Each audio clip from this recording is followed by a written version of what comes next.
Okay, hi everyone. I want to walk you through this bank customer waiting time case. I think this is 8.8. Here's what the problem says. Recall that a bank manager has developed a new system to reduce the time customers spend waiting to be served by tellers during peak business hours. The mean waiting time during peak business hours under the current system is roughly 9 to 10 minutes. The bank manager hopes that the new system will have a mean waiting time that is less than 6 minutes.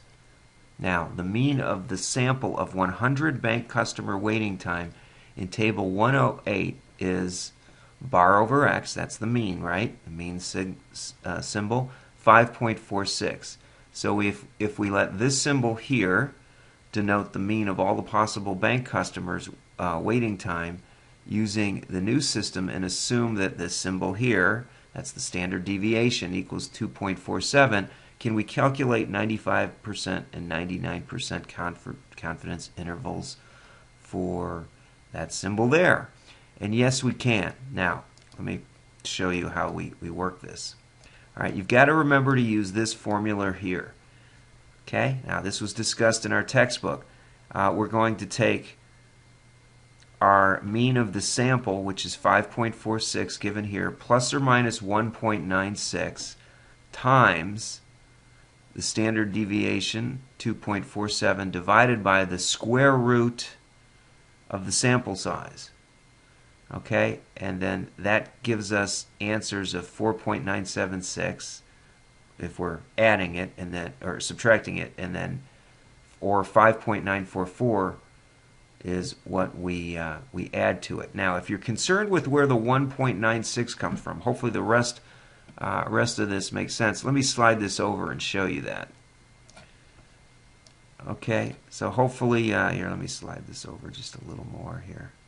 Yeah, now you can see it. Remember that given a standard bell curve z having a mean of 0 and a standard deviation of 1, you can compute a z-score. And the value is minus or plus around the z based on the normal distribution. And so here's some normal z-scores that you could memorize. But 0.95 is 1.96, 0.99 is 2.576. Now, we need to know that. Okay, now, if you don't know, if you weren't following and were confused on where that came from, let me get you a hyperlink on the screen here and share that with you. Okay, now, right down here, I've put a YouTube address that you could go to see how we come up with that 1.96 and how we can use it. Okay, so what you've got to type in is www.youtube.com/watch $V equals GRODO big L little Z big T HY4. Now let me show you a little bit of what that tells you.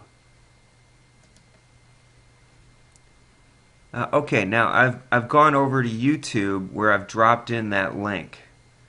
Okay, and if you were to watch a little bit of this, the author of this presentation is going to explain how we calculate the Z value. Okay, and we won't watch all of this, but you can.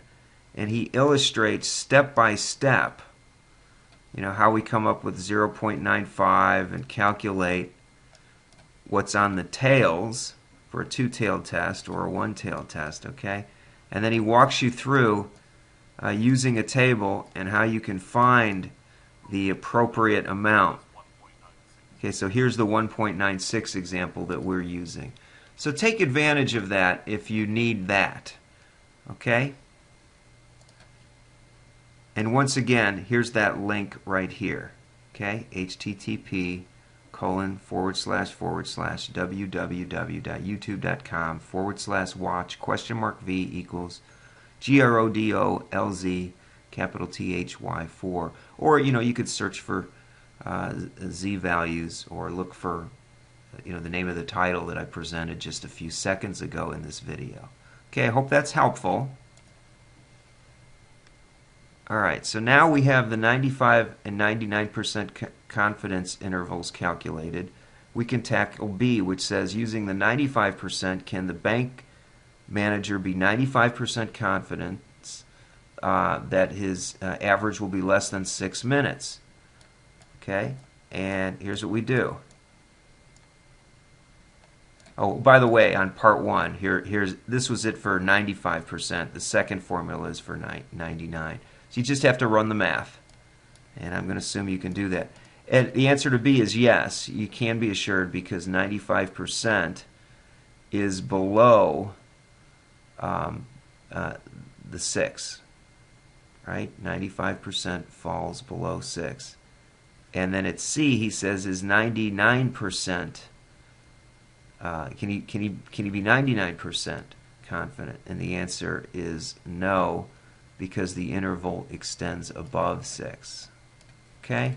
And then D is, based on your answer to part B and C, how convinced are you that the new mean waiting line is less than 6 minutes? Well, you can be fairly confident, because the 95% is below 6 and 99% contains the 6. So we're in pretty good shape here.